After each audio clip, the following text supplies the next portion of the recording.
Assalamu alaikum class. Today we are going to read unit number 1, The Savior of Mankind. इंसानियत के बचाने वाले, इंसानियत के बनी नो इंसान के निजात दहिंदा. And there we are going to start paragraph number 1. Arabia is the land of unparalleled charm and beauty, with its trackless deserts of sand dunes in the dazzling rays of the tropical sun.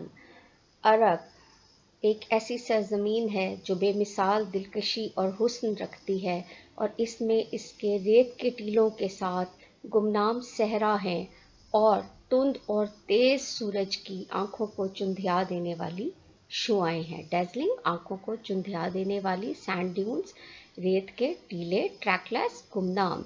It's starry sky, इसके तारों भरे आसमान ने has excited the imagination of poets and travellers, शायरों और मुसाफिरों के तखय्युल को जला बख्शी है, उभारा है.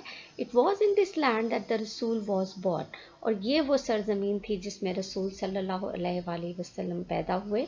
इन the city of Mecca, Mecca के शहर में, which is about 50 miles from the Red Sea, जो कि बहराए अहमर से तकरीबन 50 मील के फासले पर वाक़ है. And there is the answer, where is Makkah situated 50 miles from the Red Sea. Then is the second paragraph. The Arab possessed a remarkable memory and were an eloquent people. अरब लोग जो थे उनकी गैर मामूली हफ्ज़ा के मालिक लोग थे और इंतहाई फसी और बलीग लोग थे. Their eloquence, उनकी फसाहत, and memory, और उनके हाफ़ज़े ने found an expression in their poetry, अपने इजहार उनकी शायरी के ज़रिए से किया. Every year a fair was held for the poetical competition at Ukaz. हर साल उकास के मुकाम पर शायरी का एक मुकाबला होता था. इट इज़ नरेटेड, बयान किया जाता है, that Hammad said to caliph Walid bin Yazid, Hammad ने खलीफा वलीद बिन यजीद से कहा, I can recite to you, मैं आपको पढ़कर सुना सकता हूँ, for each letter of the alphabet, हर हर्फ तहज्जी से 100 लॉन्ग पोएम्स, 100 लंबी नज़में, without taking into account short pieces, जिसमें कि छोटे छोटे कतात जो हैं वो शामिल नहीं हैं. और all of that was composed exclusively by poets before the promulgation of Islam, और वो सिर्फ उन शायरों ने इस्लाम की तबलीग से पहले वो नज़में लिखी, सिर्फ वो शायरी. It is no small wonder that Allah Almighty chose the Arabic language for his final dispensation, ashat, and the preservation और हिफाजत of his word. और ये कोई मामूली मोजज़ा नहीं है कि अल्लाह ताला ने अरब ज़ुबान को मुंतखब फरमाया अपने आखिरी पैगाम की अशात और हिफाजत के लिए. ठीक है. What type of competition was held at Ukaz? A poetic competition was held at Ukaz. Now, paragraph number 3. In the 5th and 6th century, mankind stood on the verge of chaos. Chaos कहते हैं confusion, इंतहाई गुमराही और तबाही. 5वीं और 6ठी सदी ईस्वी में इंसानियत तबाही के किनारे पे खड़ी थी. It seemed that the civilization which had taken 4,000 years to grow had started crumbling. और ऐसा महसूस होता था कि जिस तहजीब ने अपने बनने में, अपने बढ़ने में 4,000 साल लगा दिए थे, अब वो तबाह होना शुरू हो गई थी, उसके टुकड़े टुकड़े होने लगे थे. At this point in time, वक्त की इस घड़ी में, अल्लाह ऑलमाइटी रेज्ड अ रसूल अमंग देमसेल्व्स, उन्हीं के बीच में से एक रसूल को उठाया, to lift the humanity from ignorance into the light of faith, इंसानियत को जहालत और गुमराही से निकाल कर ईमान की रोशनी की तरफ लाने के लिए. Paragraph number 4. When Hazrat Muhammad sallallahu alaihi wasallam was 38 years of age, he spent most of his time in solitude and meditation. जब नबी करीम सल्लल्लाहु अलैहि वसल्लम की उम्र 38 साल थी, तो आप अपना ज़्यादातर वक्त तन्हाई में और गौर व फिक्र में गुजारा करते थे. In the cave of Hira, he used to retire with his food and water. गारे हिरा में तशरीफ़ ले जाते तन्हाई में अपनी खुराक और पानी के साथ. And spend days and weeks in remembrance of Allah almighty, और कई दिन और हफ्ते अल्लाह ताला की याद में गुजार देते. The period of waiting had come to close, इंतज़ार का वक्त ख़त्म होने को था. His heart was overwhelming with the profound compassion for humanity. उनका दिल इंसानियत की गहरी हमदर्दी के लिए छलक रहा था. He had a pressing urge to eradicate wrong beliefs and social evils, cruelty and injustice. उनकी शदीद तरीन ख्वाहिश थी कि वो खात्मा कर दें गलत अकायद का, माशरती बुराइयों का, जुल्म का और नाइंसाफ़ी का. The moment had arrived, वो लम्हा आ चुका था, when he was to be bestowed with नबूवत, जब उनको नबूवत से सरफराज किया जाना था. One day, एक दिन, when he was in the cave of Hira, जब वो गारे हिरा में थे, हज़रत जिब्राइल अलैहिस्सलाम came, हज़रत जिब्राइल अलैहिस्सलाम तशरीफ़ लाए and conveyed to him the following message of Allah Almighty, और उनको अल्लाह ताला का ये पैगाम सुनाया. Read in the name of thy Lord who created. पढ़ अपने रब के नाम से जिसने पैदा किया. Created man from a clot of congealed blood, और इंसान को जमे हुए खून के लोथड़े से पैदा किया. Read and thy Lord is most bountiful. और पढ़ कि तेरा रब इंतहाई रहीम व करीम है. Who taught the use of pen, जिसने कलम का इस्तेमाल सिखाया. Taught man that which he knew not, और इंसान को वो सब कुछ सिखाया जो वो नहीं जानता था. Paragraph number 6. The revelation of the divine message, which continued for the next 23 years, had begun, and the Rasul sallallahu alaihi wasallam had risen to proclaim the oneness of Allah and the unity of mankind. और जो एक सिलसिला था वही इलाही का जिसने अगले 23 साल तक जारी रहना था, वो शुरू हो चुका था. और रसूल सल्लल्लाहु अलैहि वसल्लम बाज़ाब्ता तौर पर ऐलान के लिए खड़े हो गए अल्लाह ताला की वहदानियत और नस्ल इंसानी की वहदत के लिए.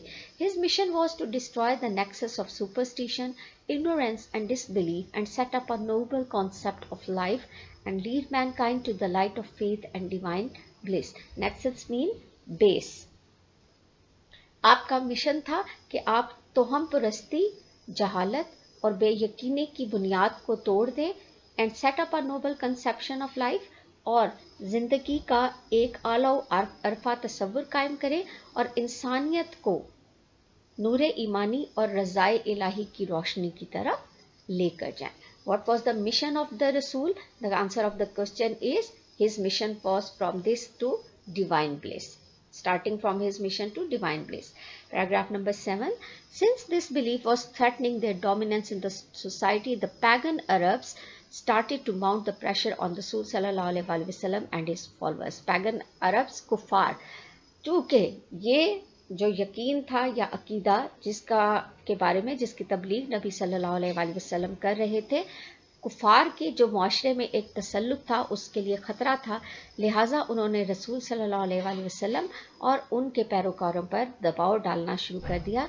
They wanted them to renounce their cause and to take idol worshipping. वो चाहते थे कि वो अपने उस अकीदे को छोड़ दें, रिनाउंस छोड़ दें और दोबारा बुत परस्ती शुरू कर दें. On one occasion, एक मौका पर they sent a delegation to Rasul's kind and caring uncle. उन्होंने अपना एक वफ्द नबी पाक सल्लल्लाहु अलैहि वसल्लम के मेहरबान और इंतहाई देखभाल करने वाले चचा अबू तालिब को भेजा. They told him to restrain the Rasul sallallahu alaihi wasallam from preaching Allah Almighty's message. उन्होंने कहा कि आप रसूल सल्लल्लाहु अलैहि वसल्लम से कहें कि वो अल्लाह ताला के पैगाम की तबलीग करना बंद कर दें और फेस देयर एनमिटी, वरना उनकी दुश्मनी के लिए तैयार हो जाएं. Finding himself in a dilemma, अपने आप को एक पेचीदा सूरत हाल में पाते हुए, he sent for his nephew, उन्होंने अपने भतीजे को बुलाया and explained to him the situation, और उनके ऊपर सूरत हाल वाज़े की. रसूल सल्लल्लाहु अलैहि वसल्लम responded with these memorable words. रसूल सल्लल्लाहु अलैहि वसल्लम ने इन यादगार अल्फाज के साथ जवाब दिया. My dear uncle, if they put the sun in my right hand and moon in my left, even then I shall not abandon the proclamation of oneness of Allah.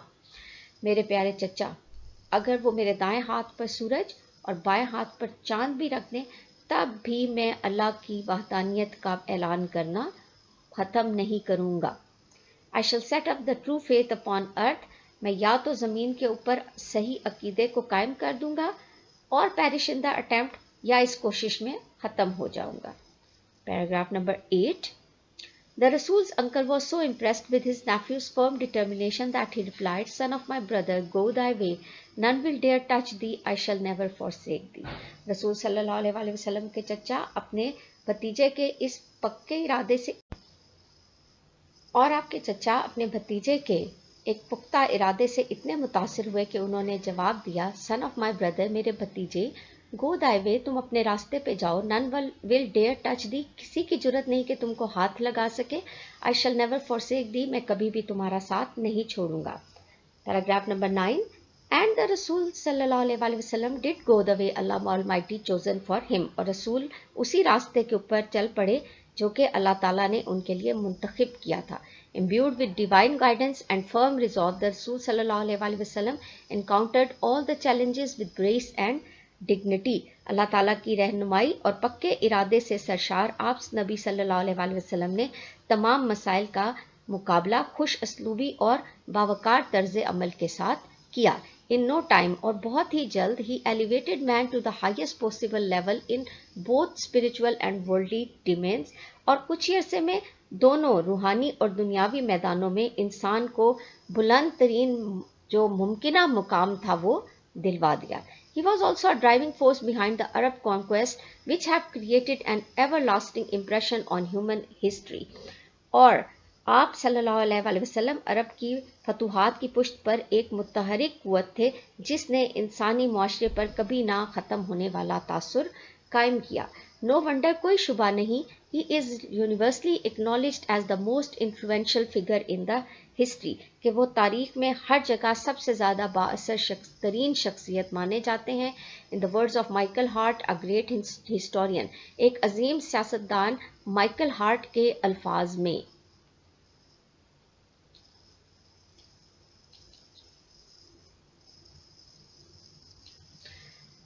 Muhammad sallallahu alaihi wasallam, however, was responsible for both the theology of Islam and its main ethical and moral principles. ताहम मोहम्मद सल्लल्लाहु अलैहि वसल्लम इस्लाम के बुनियादी अकायद और मरकज़ी अखलाकियात और अखलाकी असूलों दोनों पर अमल करने के ज़िम्मेदार थे। In addition he played a key role in fossilizing the new faith, इसके साथ साथ उन्होंने एक नए अकीदे को सामने लेकर आया, उसमें फ़ाल किरदार अदा किया, and in establishing the religious practices, और उनके तमाम इखलाकी असूलों पर अमल पैरा होने के भी वो ज़िम्मेदार थे। इनफैक्ट दर हकीकत, as the driving force behind the Arab conquest, he may well rank as the most influential political leader of all time. और मज़ीद बरा ये कि अगर जितनी भी फतूहात हैं, जितनी भी, वो उन सब के पीछे, और ये कहा जा सकता है कि जितनी भी अरब की फतूहात हुई उनको दुनिया की तबासर तरीन सियासी शख्सियत करार दिया जा सकता है हर दौर की। The Arab conquest of 7th century have continued to play an important role in the human history down to the present day. जो अरब ने फतूहात की थी 7वीं सदी में, उन्होंने आज तक इंसानी तारीख पर एक अहम तरीन असर डालने में अहम किरदार अदा किया है। Now paragraph number 10. Such thorough transformation of man and society owes to Rasul sallallahu alaihi wasallam deep faith in Allah Almighty. इंसान और माशरे की ऐसी मुकम्मल तब्दीली रसूल सल्लल्लाहु अलैहि वसल्लम की अल्लाह कादिर मुख्तलिफ पर पुख्ता ईमान होने की वजह से, इंसानियत के लिए मोहब्बत होने की वजह से, और आपकी अजीमुशान सीरत और किरदार की वजह से ही मुमकिन हो सकी। To the nobility of his character, उनकी अजीमुशान जो सीरत और किरदार है उसकी वजह से। इंडीड, यकीनन, his life is a perfect model to follow, यकीनन आपकी हयात मुबारका हमारे लिए तकलीद करने के काबिल है। In reply to a question about the life of रसूल सल्लल्लाहु अलैहि वसल्लम, हज़रत आयशा सेड, रसूल सल्लल्लाहु अलैहि वसल्लम की हयात मुबारका के बारे में एक सवाल के जवाब में हज़रत आयशा ने फरमाया, His morals and character are an embodiment of the Holy Quran. आप सल्लल्लाहु अलैहि वसल्लम के अखलाक हसना और सीरत कुरान की जिंदा मिसाल है। The final word about the savior of mankind in the Holy Quran is, नबी करीम सल्लल्लाहु अलैहि वसल्लम जो कि इंसानियत के निजात दहिंदा हैं, उनके बारे में कुरान में अल्फाज हैं, ओ नबी, ए नबी, Surely, बेशक, we have sent you as a witness, बेशक हमने तुम्हें गवाह बना के भेजा, and as a bearer of good news اور بشارت دینے والا, اینڈ ایز اے وارنر اور ڈرانے والا, and as the one inviting to اللہ بائی ہز پرمیشن, اور اللہ کی اجازت سے اللہ کے پیغام کی طرف بلانے والا, and as a light giving torch, اور ایک روشن چراغ بنا کر بھیجا. Okay class, so this lesson is finished and I hope that you have understood this lesson. Thank you so much.